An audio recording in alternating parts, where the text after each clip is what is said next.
Hey guys, Matt Welch here with Interdiction Training Development, part 2 of our mini-series on precision and long-range shooting. Last time I went over range estimation and I started to get into wind drift.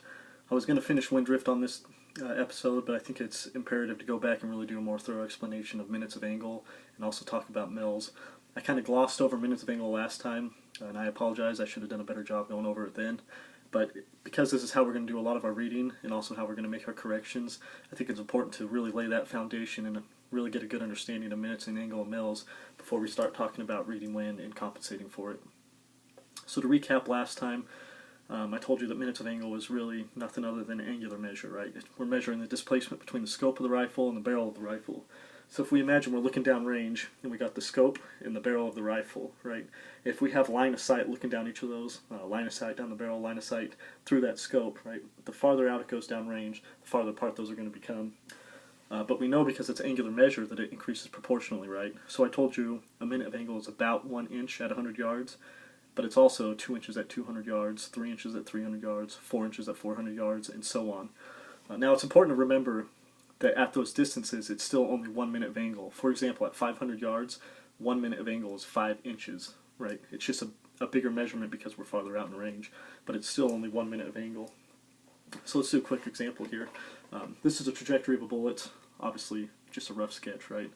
It looks like the bullet is rising, but we know that's only because the barrel is elevated, right? The bullet itself doesn't rise, and then the trajectory will steepen over time.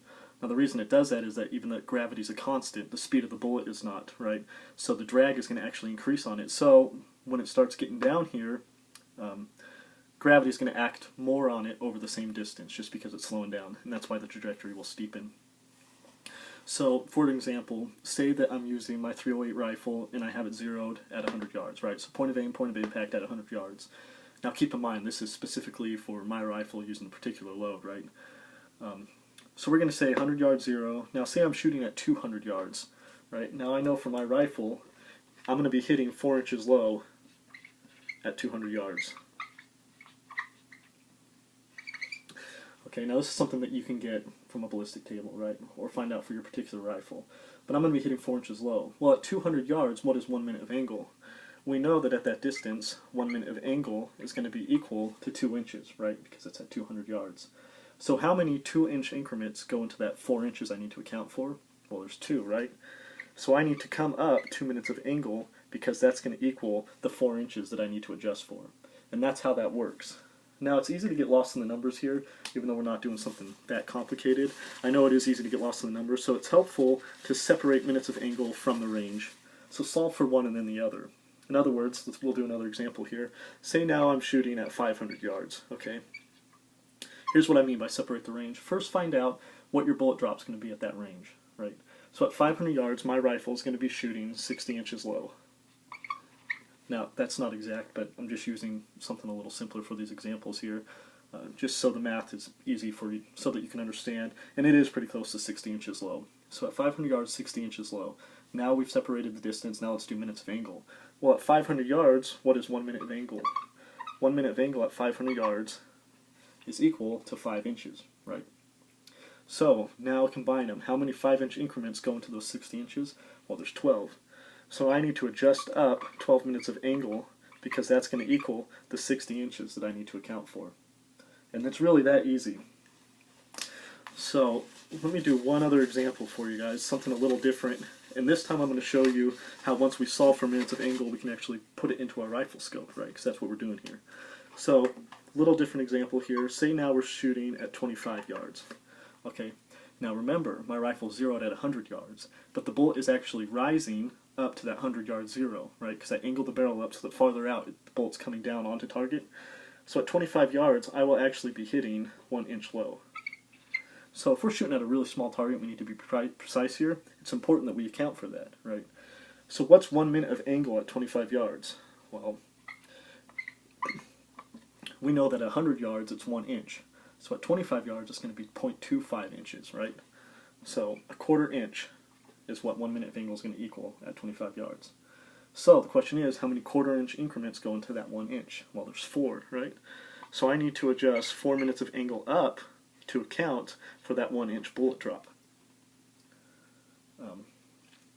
Now, we go to a rifle scope, right? And it's going to say right on the turrets what the adjustments are going to be. Typically, they're going to be quarter MOA adjustments or half MOA adjustments. It varies from rifle scope to rifle scope. But look on there and it'll tell you what each click represents on that rifle scope. So say, for example, that we're using mine and it uses quarter MOA adjustments. Okay, that means for each click, and they're tactile clicks, you'll fill them, for each click, I'm adjusting 1/4 MOA for any given distance, right? So if I'm doing this example here where I need to adjust 4 MOAs, one click is going to be 1/4 MOA. Therefore, 4 clicks is going to equal 1 MOA adjustment, right? See where I'm going with this? So if I need to know how many clicks I really need to do, we take how many clicks it equals for 1 MOA, multiply it by how many MOA we need to account for. So 4 times 4 is 16. So I actually need to adjust 16 clicks up. Right? Does everyone see where I came up with that answer? So that's how minutes of angle works, and it's really that simple. Now, like I said, it's easy to get lost in the numbers because we're doing a lot of different things here. So just look at each part separately and then slowly start putting it together. Look at the range, find out what the bullet drop is going to be at that range. Then look at how many minutes of angle, or what 1 minute of angle is equal to at that range. Then find out how many minutes of angle go into that bullet drop. Then do your clicks. And it's really easy if you keep it separated like that. Now, I will say this, if you're using a ballistic card, there's no reason on there to just put the bullet drop in inches, right? With those G7 powered ballistics, you can actually get your ballistic card to tell you how many minutes of angle you need to adjust. So you don't even have to do all this math. You can just look on there, it says how many minutes of angle. In fact, I've even seen some where if you put in what 1 click equals on your rifle scope, it'll tell you, okay, you need to adjust this many clicks. Now, keep in mind here, optics are one of those things that are really worth their weight in gold. And I'm not just talking about clarity of the glass. It is a mechanical thing also, right? So all those gears in there and everything that's happening when you're adjusting it, it's made by man, so it does have human error in it. But the more expensive optics are going to be much more accurate. So when you're making your adjustments, when you're accounting for 1 MOA, it's really going to be 1 MOA. Where some of those lower quality optics, when you're shooting out farther, you may see that 1 MOA adjustment is not giving you exactly what you were looking for. Okay, so that's minutes of angle. Now let's talk about mils here. Now, mils are going to get a bit technical, and the reason I want to get technical with it is because I think it's helpful to understand where it's coming from. Okay. Now, when I'm talking about mils, when I say mil dot scope and stuff, I'm not talking about military, right? I've even met guys in the military that think mil dot stands for military dot. What we're actually talking about is an abbreviation for milliradian, okay? Or some people just say milliradian. And what that means is a radian is just a unit of angular measure. It's just like a degree. It's just like a minute. Milli is just a term for 1/1000th, right?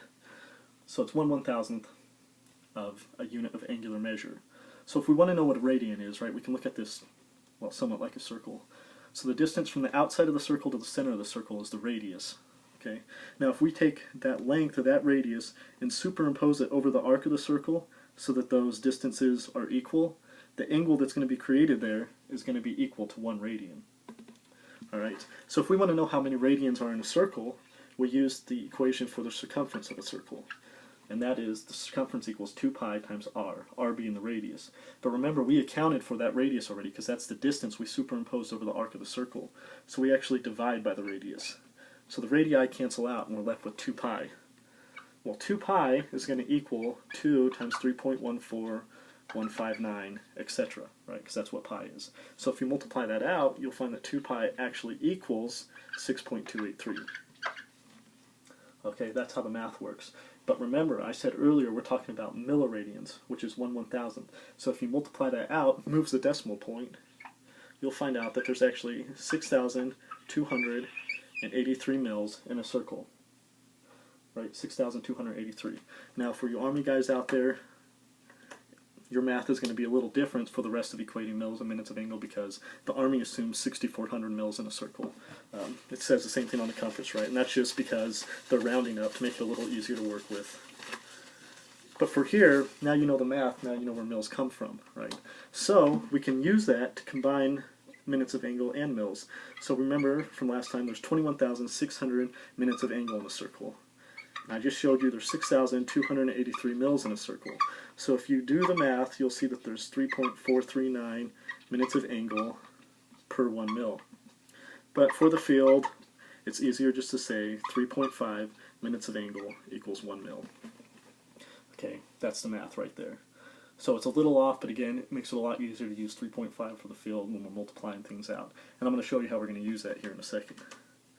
But first, I want to go over mil dot reticles, ranging reticles, that sort of thing. I told you last time, mil dot reticle, you use the equation height of the target in yards times 1,000 divided by height of the target in mils equals the range, right? Let me write that out real quick. So the height of the target in yards times the constant 1,000 divided by the height of the target in mils is going to equal the range, and that's going to equal the range in yardage.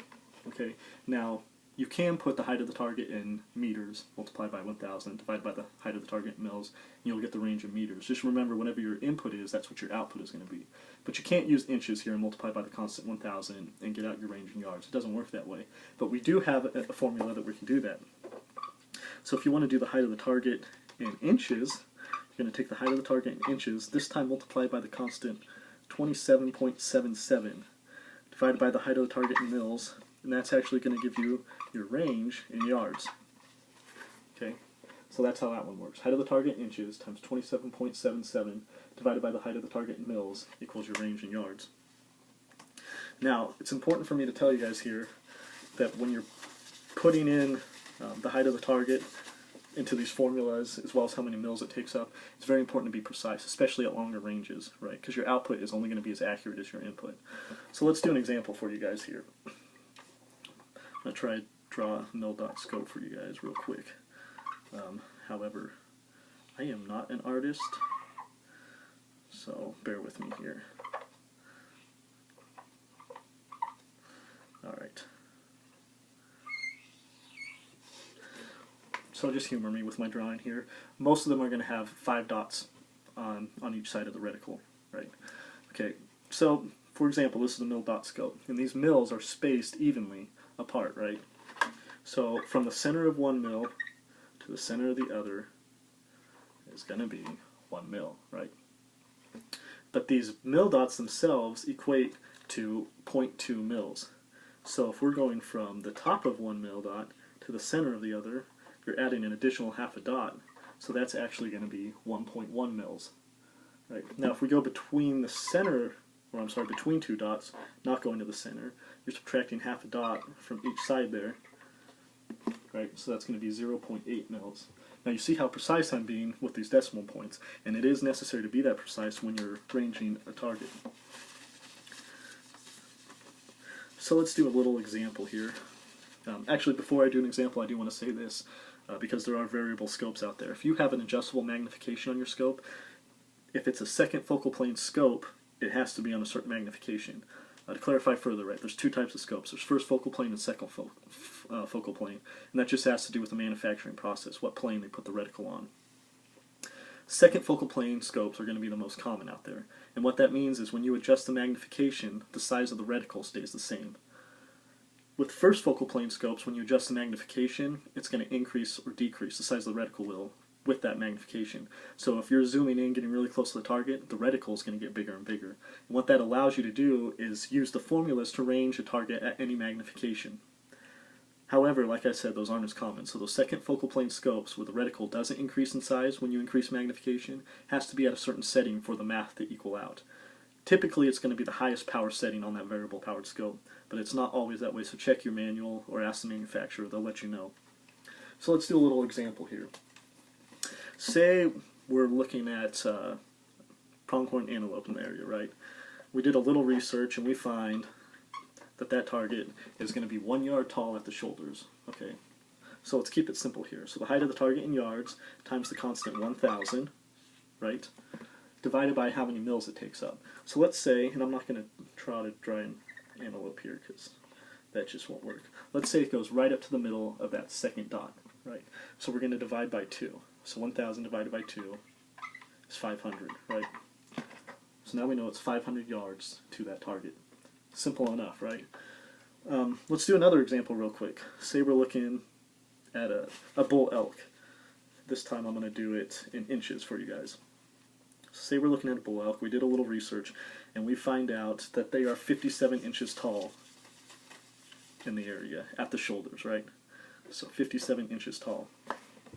Alright, so we're out in the field, we find them, find one that's 57 inches tall, multiply by that constant 27.77 this time, right? Got my calculator here. So it's going to be 57 times 27.77. Now we divide by how many mils, right? So say it's going up, well, we'll just say 2.5 mils. Okay, it's between that first one, or I'm sorry, the second one and the third one. So divided by 2.5. Right, that's going to give us a distance of 633.15, whatever, yards.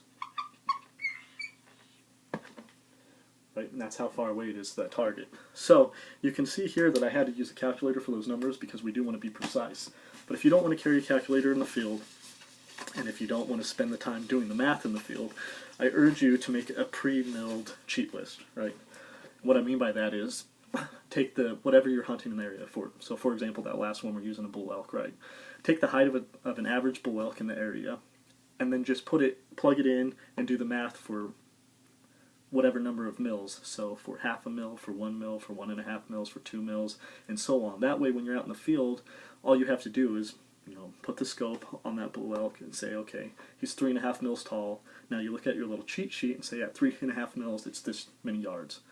That way you're not doing this math in the field. It makes it a little easier. And I also urge you guys to get away from the reticle, because even though these formulas are pretty simple, it is important to be able to use just the naked eye to determine the range to a target, because you don't always have time to work out the math here. You don't always have time to be this precise. So if you're making a snapshot, or if you just want to do a real quick hold, then it's important to be able to pretty accurately estimate range. So I urge you guys to get out there and practice this, and you'll probably find that it's actually easier than you think, and that you're better at it than you thought you would be, right? Because we're used to estimating ranges to targets. Well, maybe not targets, but to certain objects.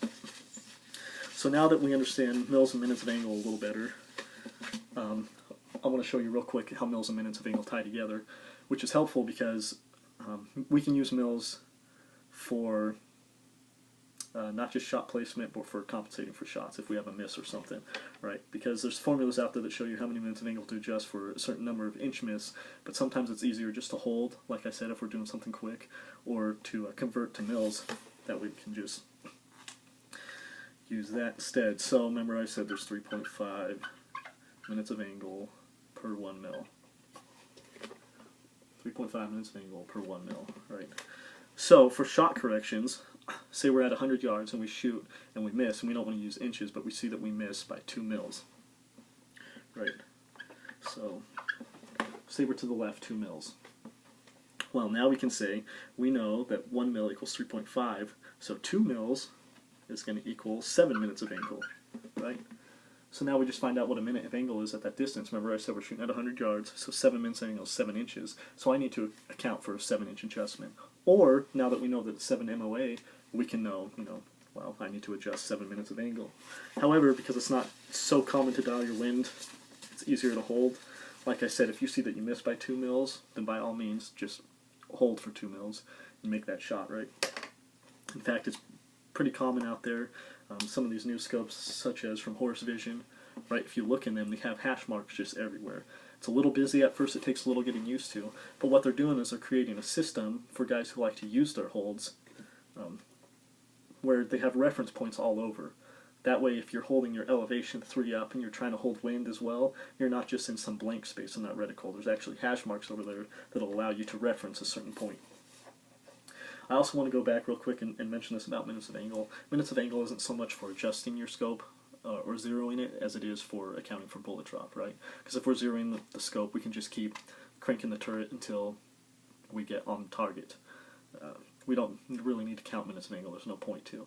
But if we do want to account for bullet drop without constantly having to just guess, look at the splash, adjust, look at the splash, adjust, it's easy to use the math here, and that's what minutes of angle are really for. And the same thing with mils. We can use them to range targets like I showed you guys. It's also easy to use them for holds and for using them to determine how many minutes of angle we need to adjust like I just showed you guys. So stay tuned next time. I'm going to go a little more into detail on wind like I promised this time. talk a little more about some of the other atmospherics, barometric pressure, density, altitude, shooting at slopes, which is important. And I also want to talk about some other basic things, such as body positioning, loading the bipod, certain things like that. So stay tuned next time and we'll cover that.